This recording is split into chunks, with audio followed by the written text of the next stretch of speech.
भंवर मेघवंशी जी की आत्मकथा मैं एक कार सेवक था के पिछले एपिसोड में हमने उस दौर, उस मंजर को जाना था जिसके तहत उन्मादी दस्ते जो थे अयोध्या को रवाना किए गए थे, और साथ ही हमने जाना उस समय की राजनीतिक हलचल को।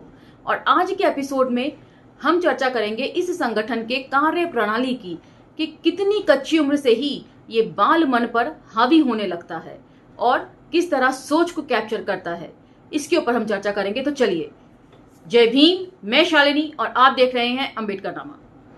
टॉपिक 5, आरएसएस की शाखा में। इस हादसे से मैंने कोई सबक नहीं लिया। कार सेवा का जुनून भले ही उतर गया हो, लेकिन देशभक्ति का ज्वर चढ़ा ही रहा। यह मात्र 13 साल की उम्र में ही चढ़ गया था। जब मैं कक्षा 6 का विद्यार्थी था तभी मैं शाखा में भर्ती हो गया था। हुआ ये कि राजकीय माध्यमिक विद्यालय मोड़ का निम्बा हेड़ा, जहां मैं अध्ययनरत था, वहां के भूगोल विषय के अध्यापक महोदय बंसीलाल सेन ने हमारे गांव के मैदान पर हम बच्चों को खेल खिलाना शुरू किया। वो बहुत अच्छा गाते भी थे और व्यायाम भी करवाते थे। हमें बहुत अच्छा लगता था। शुरू में खेल, फिर थोड़ा व्यायाम, 1-2 गीत और कुछ अच्छी बातें। कुछ बातें समझ में नहीं आती थी, कुछ बातें उलझन भी पैदा करती थी। खास तौर पर जब वो क्लास में भूगोल पढ़ाते हुए कहते कि सूर्य एक आग का गोला है जिसके पास कोई भी नहीं जा सकता, अगर कोई गया तो वह नष्ट हो जाएगा। मगर वो खेल के वक्त शाखा में सूर्य नमस्कार करवाते थे। इस दौरान ओम सूर्याय नमः, रविये नमः, ओम सवित्र सूर्य नारायणाम नमः का मंत्रोच्चारण कराते और हनुमान जी द्वारा सूर्य को मुंह में निगल जाने की कहानी बताते हुए सगर्व कहते कि ऐसे थे हमारे बजरंगबली जिन्होंने सूर्य भगवान को ही निगल लिया, जिससे पूरे ब्रह्मांड में अंधेरा छा गया। मैं इस बात से उलझन महसूस करने लगा। एक दिन हिम्मत करके पूछ लिया, गुरुदेव, सूर्य देवता है या आग का गोला? उनका जवाब था, भैया जी, शाखा में सूर्य देवता है लेकिन विद्यालय में वह आग का गोला है। मैं और अधिक भ्रमित हो गया। मैंने उनसे कहा कि फिर हनुमान जी ने उसे कैसे निगला? उनका उत्तर था, बजरंगबली तो अतिशय बलशाली थे, सूर्य तो सिर्फ आग का गोला मात्र है। उन्होंने न केवल उसे मुंह में ले लिया बल्कि वो तो उसे चबाकर निगल ही जाना चाहते थे। सब लोगों पर छा गए अंधकार के बाद देवताओं ने आकर प्रार्थना की, तब कहीं जाकर हनुमान जी ने सूर्य को छोड़ा। तो इन्हीं सब कपोल कल्पित कथाओं के चलते, इसी सोच के चलते शायद कोई भी बड़ा महत्वपूर्ण वैज्ञानिक आविष्कार कभी भारत में ना हो सका। इसके बाद मेरी आस्था हनुमान जी में अत्यधिक दृढ़ हो गई। मुझे भूगोल विषय बकवास लगने लगा। अब मैं भूगोल के पीरियड में भी मन ही मन हनुमान चालीसा दोहराता था। मुझे मालूम था कि इस विषय में कोई दम नहीं है, दमदार तो बजरंगबली ही हैं। वैसे भी गुरुजी ने एक दिन शाखा में कहा था कि संशय करने वाले लोग विनाश को प्राप्त हो जाते हैं, संशयात्मा विनष्टि। और इस चीज को तो हमने जाति का विनाश में भी पढ़ा था कि शास्त्रों में शंका के लिए कोई गुंजाइश नहीं है। जैसा कहा गया है आपको अपना माइंड अप्लाई नहीं करना है सोचने समझने में, जस का तस फॉलो करना है, तो शंका नहीं रखनी है। मैंने संदेह करना छोड़ दिया। श्रद्धा का नया दौर मेरी किशोरावस्था में ही प्रारंभ हो गया। गुरुजी ने मुझे विज्ञान से भी विमुख कर डाला। तो अब समझ में आया क्यों कोई वैज्ञानिक शोध हमारे यहाँ पर नहीं उसको प्रेफरेंस दी जाती है। और अभी रतन जी ने जो एक आध दिन पहले वीडियो बनाया था उसमें भी यही था कि क्रिमिनल लॉ के ऊपर शोध करना चाहते हैं उड़ीसा के वो विद्यार्थी जो गरीबी रेखा से भी नीचे हैं, लेकिन उन्हें सरकार द्वारा किस तरह प्रताड़ित किया जा रहा है। अब मेरी आस्था धर्म कर्म में बढ़ने लगी। वैसे भी गुरुजी ने शाखा में बता ही दिया था कि पूरे विश्व में हमारा धर्म ही सर्वश्रेष्ठ है। ये खेल, गीत और व्यायाम तथा थोड़ी सी देर जो बातचीत होती थी ना रोज, उसका नाम ही शाखा था और ये स्वयं सेवक संघ की शाखा थी। यह आरएसएस की हमारे गांव में एक ब्रांच थी जो नई खुली थी और हम बाल गोपाल उस शाखा की टहनियां थे। सभी जातियों के बच्चे इसमें आते थे, उन जातियों के भी जो हम लोगों को नीचा समझते थे और सीधे मुंह बात तक नहीं करते थे। सब एक दूसरे को जी कहकर पुकारते थे। मैं भी भंवर से भंवर जी हो गया था और भंवर जी भाई साहब होने की दिशा में तेजी से आगे बढ़ रहा था। शाखा में मैंने जल्द ही अप्रत्याशित सफलताएं हासिल की। मैं गणनायक से मुख्य शिक्षक बना और कार्यवाहक बनकर शीघ्र ही जिला कार्यालय जा पहुंचा, जहां पर मुझे जिला कार्यालय प्रमुख की जिम्मेदारी मिल गई। तो यही तो खेल है सारा। शाखा के बाहर सबको नीच समझेंगे, लेकिन शाखा में जैसे ही कोई आएगा उसको जीजी कहकर पुकारने लगेंगे, भ्रमित एक तरह से कर देंगे। टॉपिक 6, संघ की शाखा। किसी भी सार्वजनिक स्वच्छ जगह पर यह प्रतिदिन 1 घंटे के लिए स्वयं सेवक यानी आरएसएस के सदस्यों का एकत्रीकरण शाखा कहलाता है।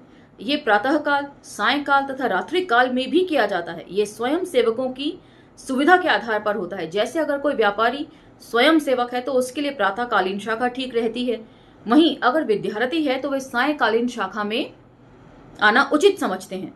ऐसे भी लोग होते हैं जो ना सुबह आ सकते हैं न ही शाम को, उनके लिए रात्रिकालीन शाखाएं भी लगाई जाती हैं, साप्ताहिक शाखाएं भी लगती हैं। अब तो व्हाट्सएप शाखा भी है, इंटरनेट पर ऑनलाइन शाखा भी लगती है। ये अपनी तरह के प्रयोग हैं जहां पर 1 घंटे के लिए लोग सक्रिय रहते हैं।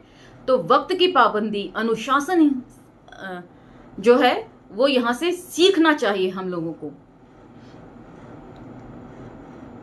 लेकिन सबसे उपयुक्त प्रातःकालीन और सायंकालीन शाखाओं को माना जाता है। इन्हीं में अधिकांश स्वयं सेवक आते हैं। इसके बावजूद भी रात्रिकालीन शाखाएं लगती हैं। लोगों को अपनी तरफ अट्रैक्ट करने या भ्रमित करने का कोई मौका ये लोग चूकते नहीं हैं। यहाँ तक कि वीकेंड शाखाएं भी लगाई जाती हैं कि जो लोग किसी भी समय नहीं आ सकते वो कम से कम छुट्टी वाले दिन जरूर आ जाएं। तो काम करने की शैली को यहाँ से यदि किसी ने सीखना है तो यहाँ से सीख सकता है। हाल में IIM तक शाखा लगने के समाचार आते हैं। 1 घंटे की शाखा में समय का विभाजन इस तरह होता है। शाखा प्रारंभ तथा दौड़ 5 मिनट, शारीरिक व्यायाम 10 मिनट, खेल 20 मिनट, योग 10 मिनट, बौद्धिक 10 मिनट, प्रार्थना 5 मिनट। अब आगे वो हर चीज को एलैबोरेट करके बताएंगे। शाखा की शुरुआत मुख्य शिक्षक द्वारा सीटी बजाने से होती है। एकत्र स्वयं सेवक बातचीत बंद करके भगवा झंडे के स्थान की तरफ मुंह करके विश्राम की मुद्रा में खड़े हो जाते हैं। मुख्य शिक्षक आदेश देता है, संघ दक्ष अर्थात सावधान, आरम यानी कि विश्राम। इसके बाद प्रत्येक पंक्ति के मुखिया यानी कि अग्रेसर आगे जाकर खड़े हो जाते हैं। उन्हें अग्रेसर, सम्यक अग्रेसर, आरम तथा संघ संपत जैसी आज्ञाएं दी जाती हैं, जिसका मतलब होता है कि आगे की पंक्ति में खड़े मुखिया यानी कि अग्रेसर अगले वाले अग्रेसर से 2 कदमों का अंतर यानी कि सम्यक रखें। तो ये तो आपको याद होगा, जब स्कूलों में आज भी जो लाइंस बनती हैं तो हम लोगों को ऐसे पूरा करके खड़ा करवाया जाता था कि इतने 1 हाथ के डिस्टेंस पे आप लोगों ने खड़ा होना है। मेरी समझ में तो यही आ रहा है। विश्राम में खड़े रहें तथा संपत का आदेश होते ही सभी लोग सावधान की मुद्रा में आ जाएंगे। इसके पश्चात अग्रेसर अर्धवृत्त यानी कि सेमी सर्कल की आज्ञा होगी, जिसका मतलब अग्रेसर पीछे की ओर आधा घूम जाएंगे। अर्धवृत्त, ओके, आधा घूमने की। पुनः विश्राम यानी कि संघ आरंभ कहा जाएगा। फिर सावधान संघ दक्ष का आदेश होगा। तत्पश्चात भगवा झंडा लगाया जाएगा और बाद में ध्वज प्रणाम 1 2 3 का आदेश होगा। इसमें हाथ को हृदय के पास ले जाकर सिर को झुकाकर प्रणाम किया जाएगा। इसके बाद गिनती होगी। इसके लिए संख्या बोला जाएगा। प्रत्येक पंक्ति के सबसे अंत में खड़ा स्वयं सेवक चलकर अग्रेसर के पास जाकर संख्या बतलाएगा। फिर विश्राम अर्थात आरंभ होगा। इसके बाद यह संख्या मुख्य शिक्षक तक होते हुए कार्यवाहक के पास पहुंचेगी। ये प्रतिदिन शाखा में उपस्थित होने वाले स्वयं सेवकों की गणना का तरीका है। इसके पश्चात पुनः संघ दक्ष अर्थात सावधान होगा तथा स्वस्थान का आदेश होगा। सभी अपने अपने स्थान पर जाकर खड़े हो जाएंगे। तत्पश्चात खेल, व्यायाम, योग तथा बौद्धिक के कार्यक्रम चलेंगे और अंत में मुख्य शिक्षक की सीटी फिर बजेगी। ये सीटी शाखा विसर्जन के लिए होगी। इसी दौरान प्रार्थना होगी, नमस्ते सदा वत्सले मातृभूमे। फिर वे ध्वज प्रणाम के लिए जाएगा, झंडा उतारा जाएगा और अंततः संघ विकिर की आज्ञा दी जाएगी।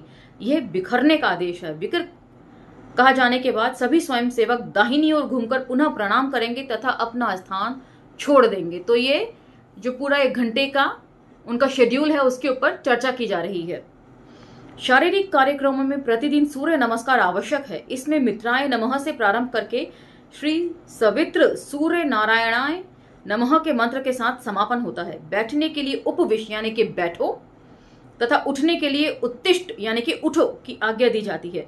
प्रतिदिन खेल करवाना अनिवार्य होता है। मेंढक, बहारे, शेर, नमस्कार, कबड्डी, भस्मासुर, भालू युद्ध, तांडव नृत्य, राम रावण, पत्थर वहन, नदी पार करना, मित्र रक्षा, स्कंध युद्ध, अग्निकुंड, दंड पकड़ो, खजाने की रक्षा, कुक्कुट युद्ध, वृश्चिक, दिल्ली हमारी, गौर कीजिए दिल्ली हमारी भी खेल में शामिल है, मंडल युद्ध, सुरंग, दीवार युद्ध तथा दंड झगड़ा और शेर बकरी आदि खेल खिलाए जाते हैं। कुछ खेल बैठकर भी खेले जाते हैं, जिसमें खाएंगे, नेता पहचानो, मुफ्त का आदेश, डाकघर, रामकृष्ण तथा छोड़ा पानी आदि। तो ये सारे तरह तरह के खेलों के नाम हैं। इन्हीं के हिसाब से सोच आप समझ सकते हैं। प्रमुख होते हैं व्यायाम के दौरान योगासन में ताड़ासन, वृक्षासन, त्रिकोणासन, वीरभद्रासन, वज्रासन, उष्ट्रासन तथा श्वासासन कराए जाते हैं। संघ में 7 प्रमुख उत्सव मनाए जाते हैं और ये जानना अति महत्वपूर्ण है कि वो कौन कौन से उत्सव हैं जो संघ में यानी कि शाखाओं में मनाए जाते हैं। दिवाली, होली, गणतंत्र दिवस तथा स्वतंत्रता दिवस तो नहीं मनाए जाते। जी हाँ, जिसके पीछे भारतवर्ष दीवाना रहता है, होली, दिवाली, स्वतंत्रता दिवस और गणतंत्र दिवस, ये चारों ही जो बड़े त्योहार माने जाते हैं हिंदुओं के, वो वहां संघ में नहीं मनाए जाते। लेकिन विजयदशमी, मकर संक्रांति, वर्ष प्रतिपदा, हिंदू साम्राज्य दिवस, रक्षाबंधन तथा गुरु पूर्णिमा व गुरु दक्षिणा कार्यक्रम जरूर किए जाते हैं। तो इससे संघ की सोच उजागर होती है। विजयदशमी के बारे में कई सारी इंटरप्रिटेशंस की जा सकती हैं जो हम बाद में कभी करेंगे, लेकिन मैं इसके ऊपर वीडियो जरूर बनाऊंगी। शाखा में सफेद कमीज, काली टोपी, बेल्ट, भूरे मोजे तथा खाकी निक्कर पहनकर आना अनिवार्य होता है। इस ड्रेस को गणवेश कहा जाता है। अब इसमें बदलाव आ गया है। खाकी निक्कर की जगह फुल पैंट ने ले ली है। ये प्रत्येक स्वयं सेवक को अपने पैसों से खरीदकर पहननी होती है। तो निक्कर से फुल पैंट पर आ गए हैं। तो आपको क्या लगता है, क्या ये निरुद्देश्य बात रही होगी? क्यों इतने सालों बाद इन्होंने निक्कर छोड़ के पैंट पहननी शुरू करी है? 2020 के दिल्ली दंगों में मैंने इस बात पर खास नोटिस किया, और जो जेएनयू में मारामारी हुई छात्रों के साथ, उसके ऊपर भी मैंने ये नोटिस किया कि पुलिस बल तो लिमिट से ही तैनात किया जा सकता है, लेकिन बहुत से खाकी पैंट पहने हुए ऐसे लोग भी थे जिन्होंने यूनिफॉर्म जो थी वो पुलिस की पूरी नहीं पहन रखी थी। पुलिस के सर ढकने के लिए खास किस्म के शेप का हेलमेट दिया जाता है, और बहुतों ने खाकी पैंट और सफेद कमीज के ऊपर जो हम लोग बाइक या स्कूटर्स के ऊपर पहनने वाले हेलमेट होते हैं ना, वो भी पहन रखे थे। तो मुझे नहीं लगता कि फुल पैंट जो है वो अनइंटेंशनली किया गया होगा। इसके पीछे जरूर यही इंटेंशन रही है कि जरूरत पड़ने पर पुलिस वालों के साथ अपने भी लोग जो है लगा दिए जाएं, जनता को कंट्रोल करने के लिए। शाखा के दौरान बौद्धिक होता है, जिसमें सुभाषित, अमृत वचन, गीत तथा छोटा सा किसी भी विषय पर भाषण होता है। सुभाषित संस्कृत भाषा में होता है। अमृत वचन किसी भी पुरुष की अमृतवाणी होती है। इसके अलावा एकात्मकता स्त्रोत, एकात्मकता मंत्र आदि भी सिखाया जाता है।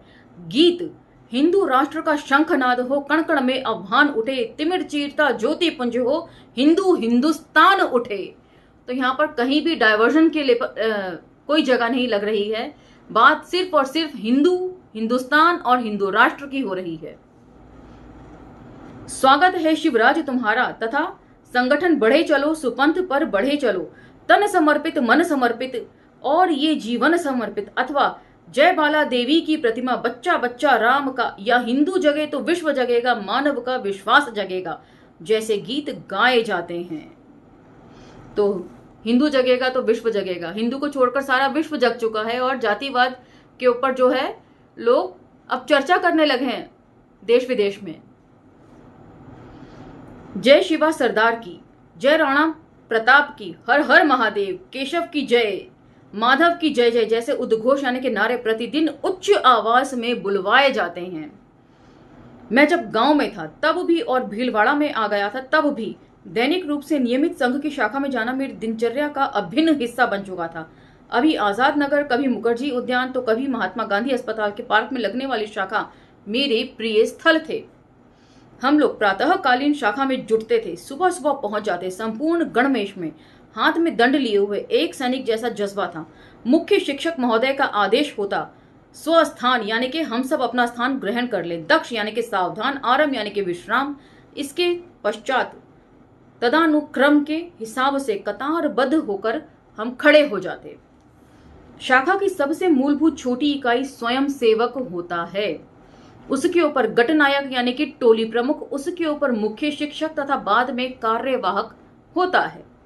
मुख्य शिक्षक ही सारे आदेश देता है, जिसे सबको मानना आवश्यक होता है। खड़े होने का तरीका बिल्कुल सैन्य संरचना जैसा होता है। सच बताऊं तो इन दिनों ऐसा करने में बहुत अच्छा लगता था। सब साथी स्वयं सेवकों को, चाहे वे छोटे हों या बड़े, सबके मन के साथ जी लगाकर आदरपूर्वक बात करना आत्मीयता की निशानी बन गया था। तो यह आत्मीयता सिर्फ दिखावे के तौर पर इस्तेमाल होती है, आगे इस आत्मकथा में आपको पता चलेगा।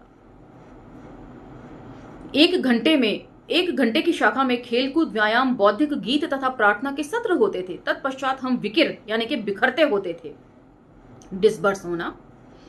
आज भी प्रातः स्मरण के कई श्लोक, शाखा की प्रार्थना और बहुत सारे गीत कंठस्थ हैं।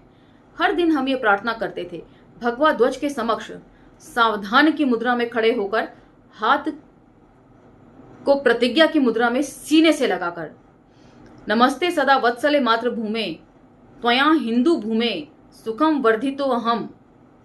तो यहां पर ये एपिसोड खत्म होता है। उम्मीद है आपको ये सारी चीजें समझ में आ रही होंगी कि संघ किस तरह ऑर्गेनाइज्ड फॉर्म में काम करता है। इसकी आलोचना करना बहुत आसान है, लेकिन इससे जो अच्छी चीजें हैं कि संगठन के तौर पर किस तरह मजबूत अपने आप को करना चाहिए और किस तरह सुचारू रूप से काम करना चाहिए, मुझे लगता है कि हमारे बहुजन समाज को भी सीखना चाहिए कि एक संगठन के तौर पर कैसे काम किया जाता है। तो मिलते हैं अगले एपिसोड में, तब तक इंतजार कीजिए। लेकिन अम्बेडकर नामा को लाइक, शेयर, सब्सक्राइब करना ना भूलें और घर की महिलाओं को हो सके और बच्चों को इन वीडियोस को जरूर सुनाएं। नहीं सुना सकते तो कम से कम चर्चा जरूर करें। बात निकली है तो दूर तलक जानी ही चाहिए। इसी के साथ आज्ञा दीजिए। धन्यवाद।